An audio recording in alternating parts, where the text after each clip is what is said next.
Okay, I'd like to welcome you all to what I hope will be a very rewarding, if somewhat daunting and challenging series of lectures. Daunting and challenging because we're going to be looking at the scope of a progression of time and events which, more than anything else, tells us as humans, as members of nations, of societies, who we are and what we are about. The course that we're going to unfold, that I'll help unfold for you, is going to examine recent theories, interpretations, and philosophies of history in the West over the last about 250 years. This is daunting not only because of the wealth of information, but additionally because of the scope of the problem and the scale of the problem. And it's something which often puts historians, of which I am one, off. Historians tend to think of the large-scale patterns of history as sort of the bones of the skeleton of history. And they tend to think that that's what is best left to cadavers. The interesting parts, the meat, the flesh, the details. For that reason, historians tend to pride themselves on ignoring large-scale historical sweeps, theories, and interpretations, and examine much more precise, nuanced, smaller-scaled and scoped problems. Historians may spend a generation working on one county in New York in a 20-year sweep. That leads very often the audience for historical works, that is to say non-professionals, somewhat bored. What I'm going to try to do is be a bit of a traitor to my profession and indulge that desire that I think quite a few people have to have a sense of the large picture, of the whole, of what sense there is to history as an entirety, what it means to us, what we can draw from it, and where we can, as it were, go with it. The texts that we're going to be looking at will follow that strategy by coming from a very broad range of disciplines. Some will be philosophers who engage in philosophy of history, either meta-historical or critical. Some will be historians who were concerned to lay out what they saw as the broad patterns of history, either over perhaps 500-year periods, sometimes, as we'll see in some cases, over the entirety of the human epic. And of course, some of the lectures, some of our sources, will be from sociologists who are concerned to model the nature of society as it develops over time. Now, the other part of the focus of the course, not just temporally, but spatially, is pretty much restricted, with one exception, to Western European cultures, within which I include the United States. The reason for this is that the modern West is actually unique in its wholehearted engagement with secular, historical consciousness, and something that I'd call historicism, which is particularly unique to the West and is particularly modern. Historicism is the doctrine that each historical epoch is in some sense unique, that each culture is in fact grounded in time. It challenges the notion that there are eternal truths, that there are fundamentally common elements towards all cultures, all societies, all beliefs. Historicism argues that each culture grows out of a peculiar set of circumstances, that it has its own criteria for significance, for perhaps truth, if it's a relativistic historicism, and for meaning. And that, I would urge, is an exclusively Western view. I should also point out that not only the modern West, but the West itself is unique in that it is the only culture which accepts linear time. This is something which is incredibly intuitive and obvious to us, and we can't imagine how other people could look at time, though I will try to give you a sense of that in the next lecture. But the basic conception we have is that history follows, as it were, a straight line. That's the metaphor we use for it, and that it develops. That each event that occurs along that timeline is unique and is somehow a result of what had preceded it. As we'll see, that view is not what we would expect to find anywhere in the world outside of the West. Now, the reason I focus on the modern period is most of that linear history for the West has been sacred. has been the story of creation through the time of troubles of the Hebrew peoples, for Christians through the epoch of the coming of Christ, and heading towards an eschaton or end time. It's only in the last 250 years or so that Western philosophy, Western history, Western speculation has secularized that historical vision, maintaining its linear thrust, but removing from it the sacred dimension of providence and of God.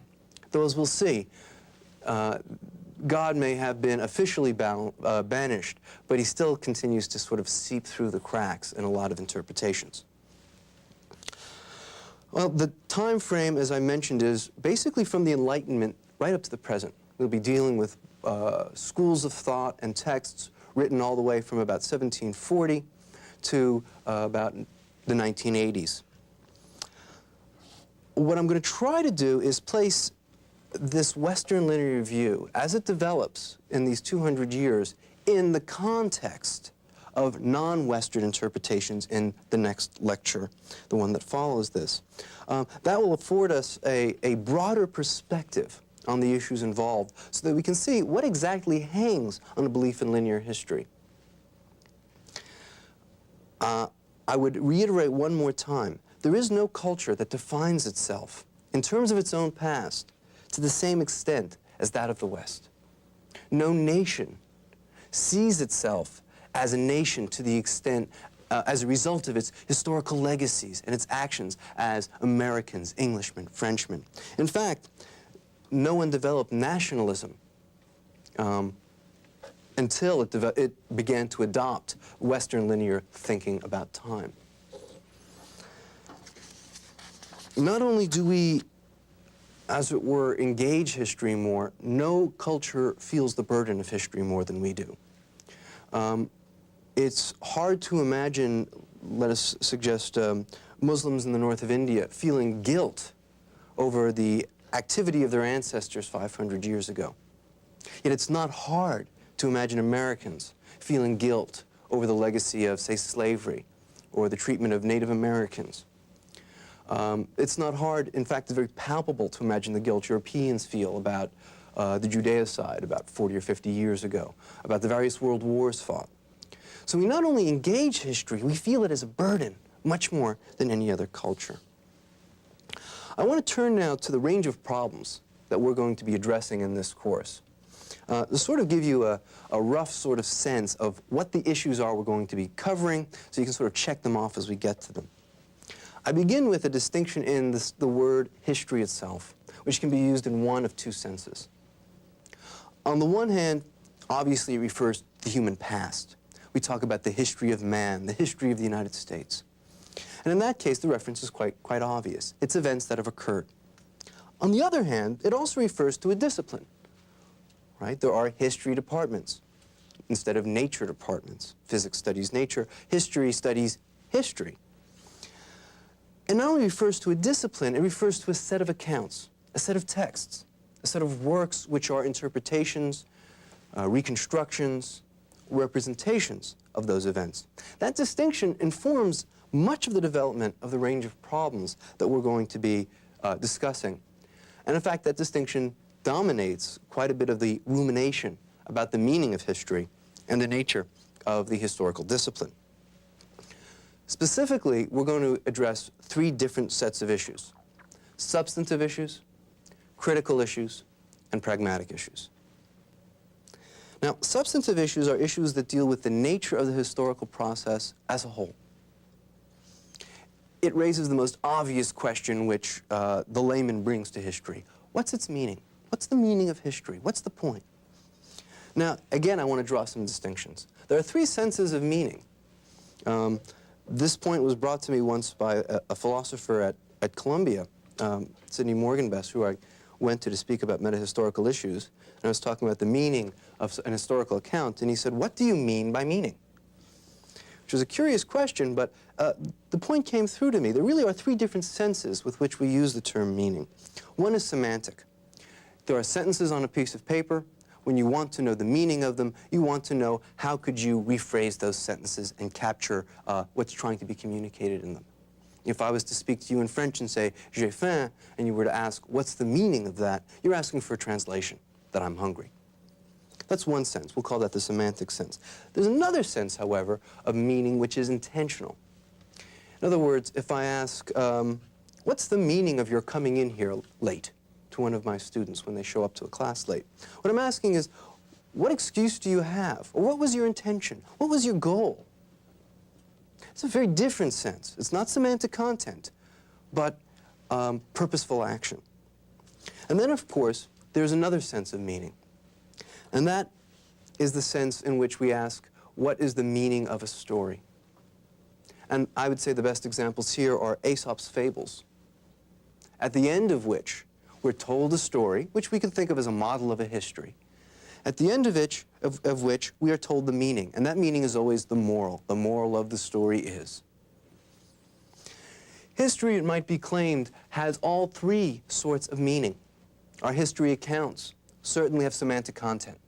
And one of the things we'll try to examine is what exactly is the reference of statements we make about the past? And how do we know whether they can, in fact, be true? Are they, in fact, empirically meaningful, or are they just conjecture?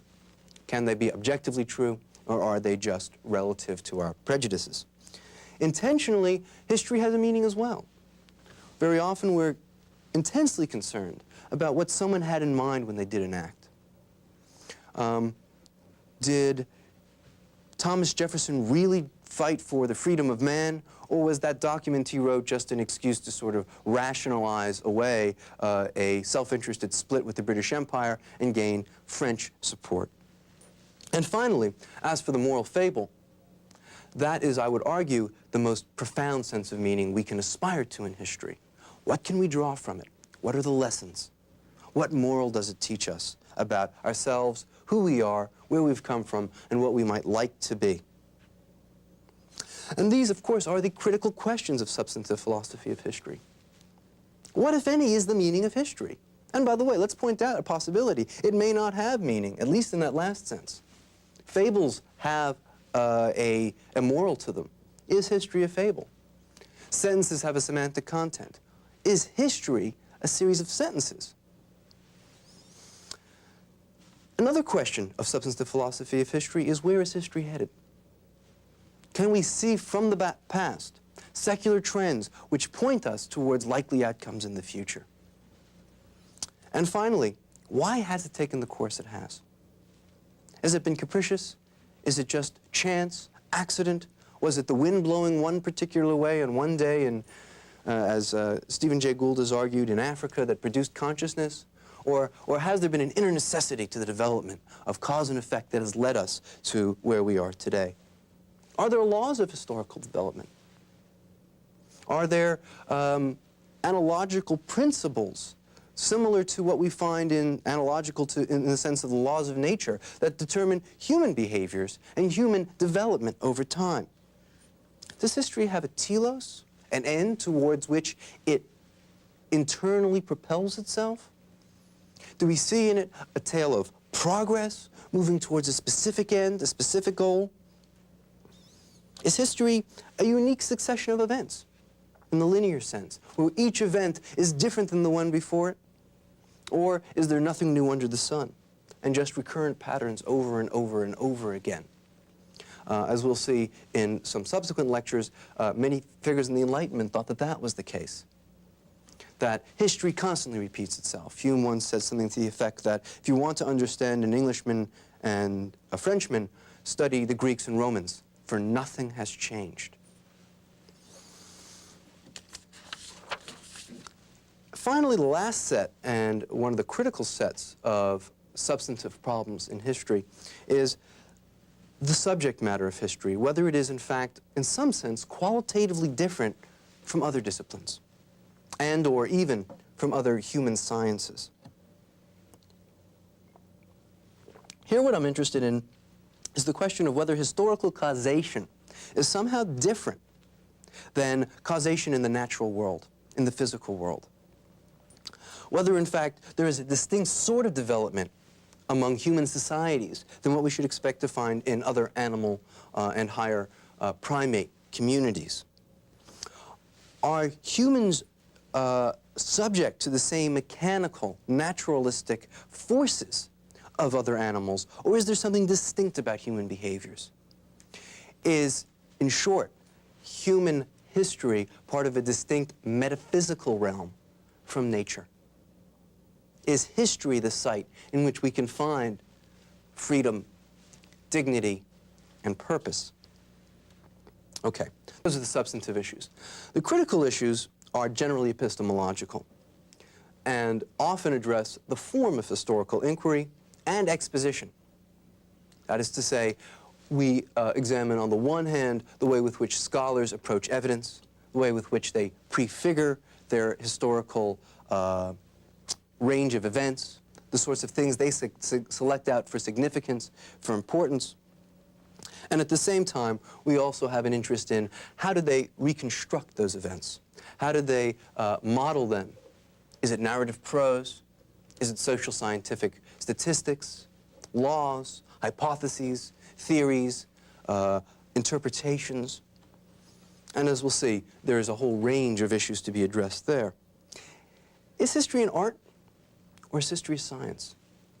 What separates history from literature and history from mere journalistic chronicle?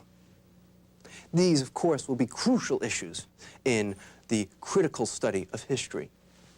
Does history give us knowledge? Does history give us explanations of events or just descriptions of them?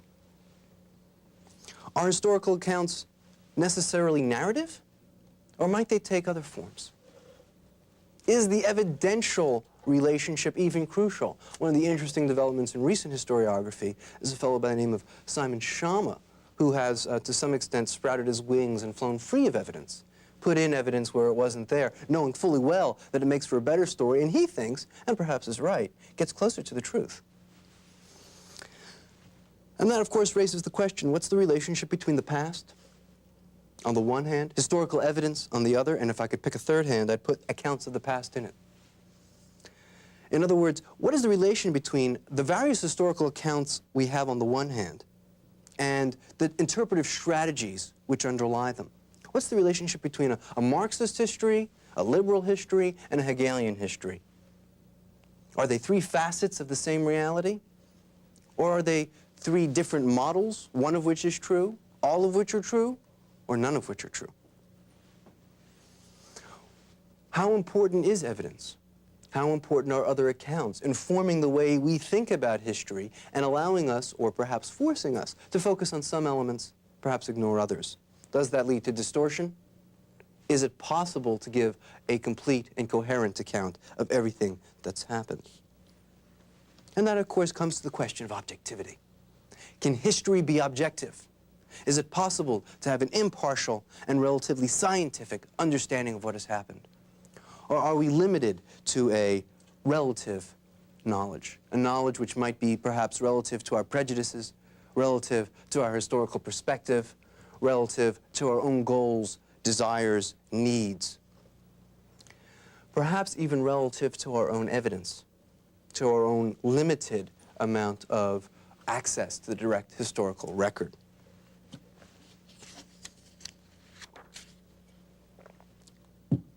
Finally, we're going to address what I would call pragmatic issues. Pragmatic in the sense of practical. These are questions that get at our deepest assumptions and desires when we engage with history.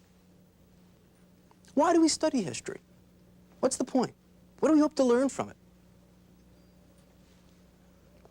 Is history the principal form of human self-knowledge? Is that the best way to understand who we are? Or is history perhaps a mistaken way of doing that, a way which leads to undesirable consequences? Is history a truly meaningful way of understanding our world around us? Or is it a tale full of sound and fury signifying nothing? Is our historical self-awareness truly beneficial? Are we best off knowing how we got to be here and defining ourselves in terms of our historical pasts? Certainly, we can see two sides to this issue, and it's crucial that we do because we have really committed ourselves in one direction. we can see that there is a certain benefit, a certain pride we take in thinking about the achievements of our cultures, of our backgrounds, of our historical ancestors. We take pride on Veterans Day, on President's Day, thinking about the great sacrifices that a Washington made, that a Lincoln made, thinking about what it means to be an American in sight of the sacrifices of the Second World War, the travails of the Korean War, and the dislocations, confusions, and contradictions of the Vietnam War. We think with great pride about the strides we've taken since the Civil Rights Movement. We think perhaps with some shame and pain about the history that preceded that moment. On the other hand, there's another side to that issue as well. Does history necessarily lead to a more understanding relationship with our fellow humans? Consider almost all of the mass graves filled in the 20th century were done so in the name of history. Were done so in the name of historical crimes. Does history divide us? Is it our different histories that, and our awareness of our distinct histories that leads us to, say, distrust Islamic cultures, to distrust cultures that do not have the same history we do? Isn't it, in fact, history and the sense that history is profoundly meaningful and the belief in a profoundly meaningful sense of self-identity in history that is leading to precisely the problems that exist in the former Yugoslavia right now?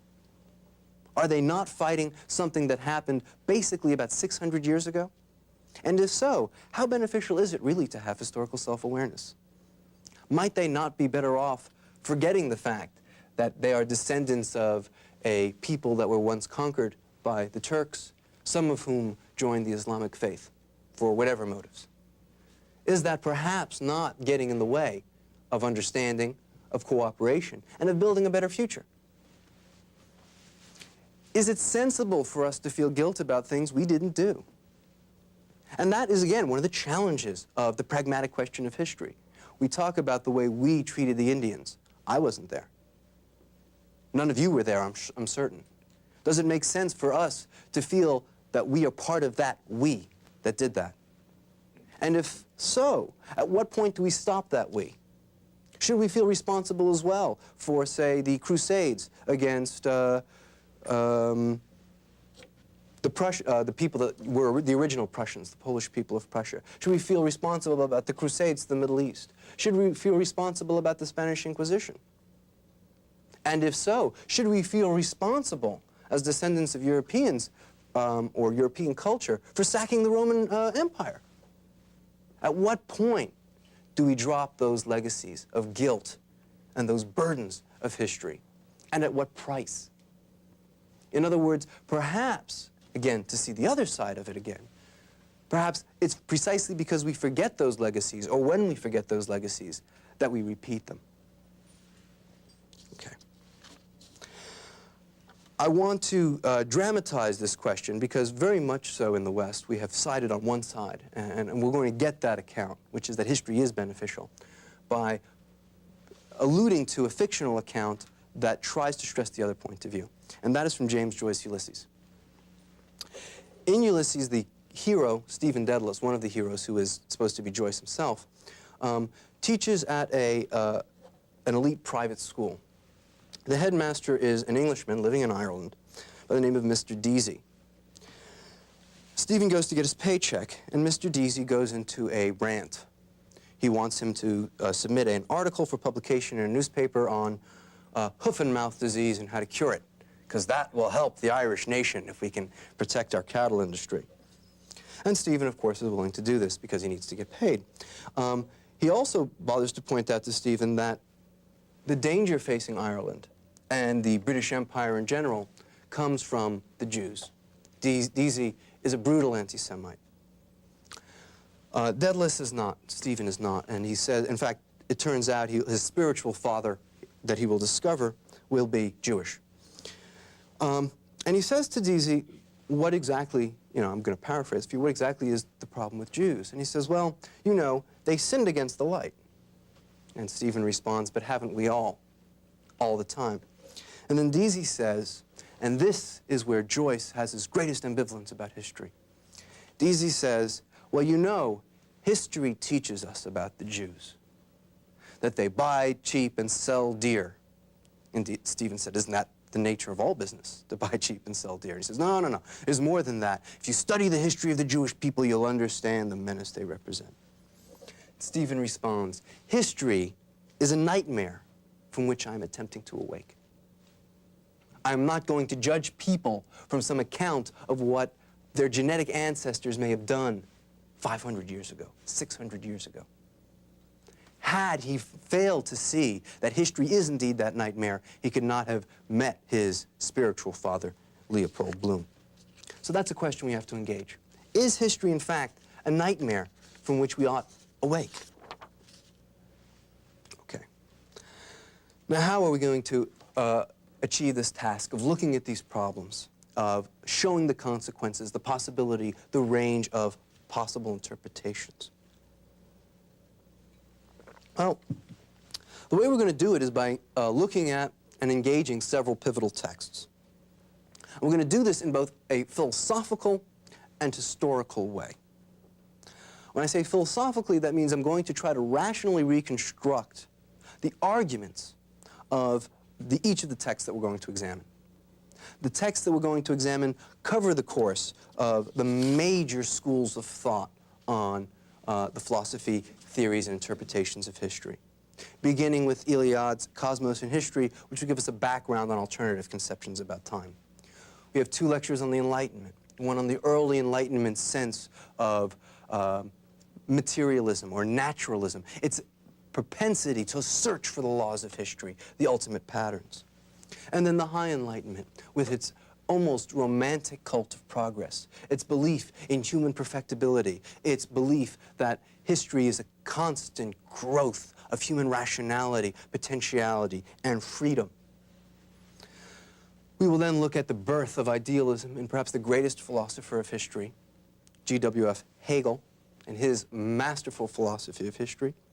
We'll examine Marx's historical materialism, and then turn to pragmatic questions with Nietzsche's profound advantage and disadvantage of history for life, something which raises issues and characterizes different modes of historiography in accord with a very Darwinistic biological interpretation of the human situation. We'll look at sociologists like Weber and the School of Historical Sociology, which has had a profound effect on the way we think about and interpret the past. We'll look at world historical speculation, a process that began in the early 20th century, really after the First World War, after the cataclysm, universal cataclysm of that war, and its greatest representative, that of Toynbee. We'll look at 20th century neo-idealism in a philosopher-historian by the name of Robin Collingwood, who represents a school that was quite large and has had a profound impact on the way history is written. We'll examine critical history, both in its early logical positivist phase in the first half of the century, then its analytic phase in the second half. We'll look at social history and structuralism, particularly from the Annales school, and then the movement that follows that, post-structuralism. Then, of course, we'll turn to a revisitation of the naturalist or materialist interpretation of history with William McNeill, and then finally a conclusion which both sums up and suggests what are the crucial divides in this literature. These texts that I've mentioned come from a broad variety of sources: sociology, history, philosophy. And what we're going to do with the text is try to cull from them central issues which we can analyze and place in their historical perspective. I point out not all of those issues were the major fish the author wanted to fry. Quite often, the author had something else in mind, and this was just, perhaps, in the case of McNeill, his naturalism was a way of getting at, as we'll see, epidemiological problems. But it's the naturalism that concerns us, and that we're going to develop as much as we possibly can. So to some extent, we're going to use, like historians, we're going to use texts as sources rather than authorities. And we're going to extract from them that which we are interested in. And that in itself is an example of historical interpretation, of taking some set of documents and using it in the way that we think exemplifies an historical moment. Each of the texts is meant to be an exemplification of a particular school of thought. It's chosen because it's either the most accessible, the most readable, or stresses that school of thought in its most stark possible contrasts. But you'll note as well the lectures are displayed not only in a sort of philosophical dialogue, but also in an historical order and a chronological order. And they display the development of the principal schools of thought about history in this period. So what we're going to find is that this is not only a course in the philosophy of history, but in a certain sense in the history of the philosophy of history. And we'll see that each school responds to the one before it. And each school lays the terms for the resolution of its own problems in the next school. And that, in a way, that development itself could be used as an interesting example, as an interesting sort of range of events to plot whatever particular styles of history you come to feel, or interpretations of history you come to see as most efficacious or truthful. Okay, a word about my style of presentation. I tend to present each text from the inside. That's a phrase I've taken from R.G. Collingwood. What I mean by that is, as far as possible, I will attempt to present the text as if it were my own views and make the best possible arguments for it and make it as plausible as I possibly can.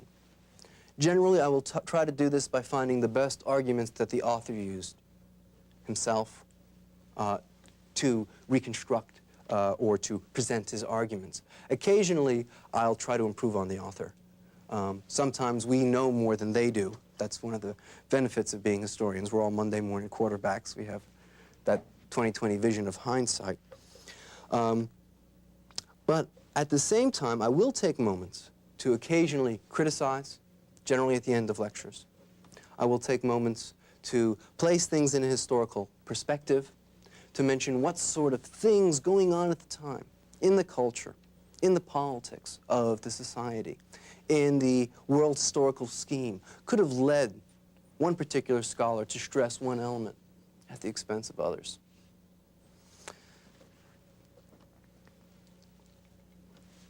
The last thing I would urge that you be aware of is that many of these texts are by historians, and even the ones by philosophers of history draw on a wealth of historical data about the past, which I can't expect any audience to know.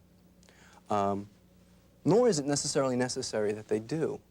What I will do instead is try to substitute for the esoteric and perhaps obscure events used by the authors, events that we should all be aware of. Famous, large-scale historical events, events in American history, which is my training, events in popular culture, conjunctures and structures of everyday life that we all know and all experience.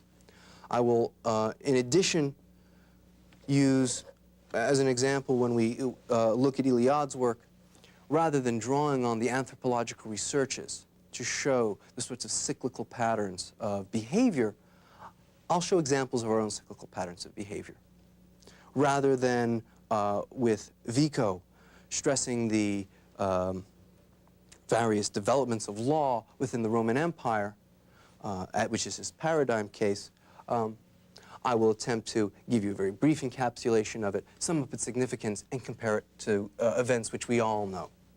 So part of our project, then, is philosophical, that of rational reconstruction. Part of it is historical, where we place things in their historical contexts to see where they've come from and where they're headed. And part of it will be, of course, anecdotal and structural. In other words, showing analogies, resemblances between one historical moment and another, between explicating some development in, say, primitive rituals of the New Year. We may illustrate the primitive mentality about the New Year by looking at our own practices of New Year's, our own liturgical calendars of rites and rituals. Finally, I want to return to the overall significance of the course and its open-endedness. And I think this is important. Certainly, we do, in fact, characterize ourselves in terms of our pasts. We do this not only at a social level, but at a national level and at a species level, right? It matters profoundly to many people whether we are, in fact, descended from primates or are an original creation, when we descended, how we descended. But it's not only a social, historical, species question. It's an individual question within which we use history.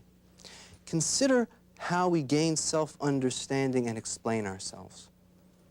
Let's say I have a strange propensity to do some sort of behavior. And you ask me, well, why do you do that? Think of the nature of the explanation I'm likely to give you. It'll probably be a story about something that happened to me. Well, I pace around a lot when I lecture, largely because I saw a great lecturer who influenced me many years ago, and he always paced with one hand in his pocket and the other hand out gesturing. And that's had a profound impact on me, and I always wanted to emulate that person. Now, that may seem like a trivial anecdote, because it is. At the same time, think of what happens when someone is troubled by a traumatic experience. Someone has some sort of psychological dysfunction. They go to see a doctor, and what does the psychiatrist or psychologist do? They practice history. They ask them, tell me about your childhood. When did you first experience this traumatic event? How did you first interpret it? They'll unpack that history. They lay it out. And then they diagnose it. So everywhere we look, not just at the national level, not just at the civilization level, not just at the large-scale species level, but even at the minute individual level, historical consciousness, historical thinking dominates our approach to the world and our understanding of ourselves. It's so ubiquitous we're not even aware of it. Think about what a football season is, or any sporting season. It's an historical event in which we keep records as to what has happened in the past. I mean, nowhere is this more dramatized, I feel, than in college football, where they poll which is the best team, which often has nothing to do with what they've done in the last 10 weeks. One can easily imagine a team that's played lousy in the first 5 weeks, and then in the last 5 weeks of the season, looks like the best team in football. Is that the best team? Does that team get to play for the national championship? It's a function of how much we stress history.